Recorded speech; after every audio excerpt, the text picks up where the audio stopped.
Yo, what's up guys? Welcome back to the channel. In today's video, I'm going to talk about how to view outstanding balances in Lendio. Staying on top of what you still owe is critical for planning. Here's how to check your outstanding balances in Lendio.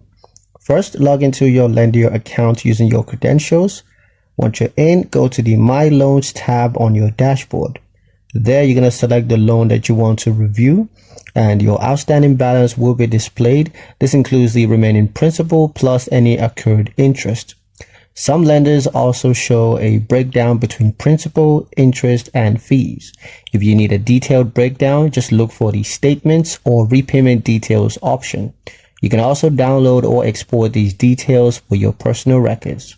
A quick tip, checking your balance regularly is going to help to avoid surprises, especially if you're planning early repayments.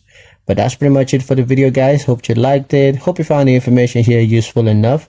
If you did, like, share, and subscribe for more helpful tutorials. Thank you guys for watching, and I'll see you in the next one.